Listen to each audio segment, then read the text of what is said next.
एक छोटे से गांव में रामू नाम का एक गरीब आदमी रहता था। रामू के पास ज्यादा संपत्ति नहीं थी। वह दिन रात मेहनत करता था ताकि अपने परिवार का पेट भर सके। रामू का जीवन हमेशा संघर्षों से भरा था। वह रोज सुबह जल्दी उठकर खेतों में काम करता, कभी ईंटें ढोता तो कभी किसी खेतों में फसल काटता। उसका सपना था कि उसके बच्चे अच्छी शिक्षा प्राप्त करें और उनका भविष्य उज्जवल बने, लेकिन गरीबी की वजह से वह उन्हें स्कूल नहीं भेज पाता।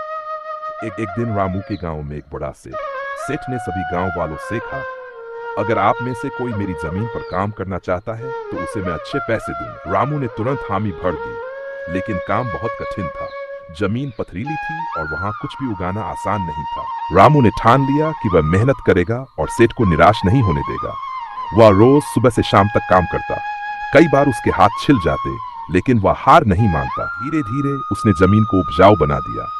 जब पहली फसल तैयार हुई तो अचानक एक दिन तेज बारिश और ओलावृष्टि हो गई। रामू की सारी मेहनत बर्बाद हो गई। उसे बहुत दुख हुआ, लेकिन उसने हिम्मत नहीं हारी। उसने सेठ से और समय मांगा और फिर से मेहनत शुरू कर दी। इस बार उसने और भी अधिक लगन से काम किया। सपनों की शुरुआत रामू की मेहनत रंग लाई।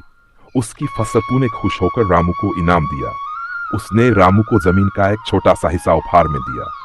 रामू ने उस जमीन पर खेती शुरू की और अपनी आमदनी बढ़ाई। वो अपने बच्चों को स्कूल भेजने में सक्षम हो गया। उसके बच्चे पढ़ाई में बहुत अच्छे थे। कुछ सालों बाद रामू का बड़ा बेटा एक सरकारी नौकरी में लग गया। उसके छोटे बेटे ने भी अच्छी शिक्षा प्राप्त की और शिक्षक बन गया।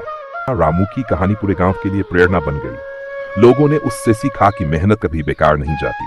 उन्होंने अपनी मेहनत से न केवल अपनी किस्मत बदली, बल्कि अपने बच्चों का भविष्य भी संवारा। निष्कर्ष, रामू की कहानी हमें यह सिखाती है कि चाहे जीवन में कितनी भी कठिनाइयां क्यों ना आए, यदि हम मेहनत और लगन से काम करें तो सफलता जरूर मिलती है। सच ही कहा है, मेहनत का फल मीठा होता है।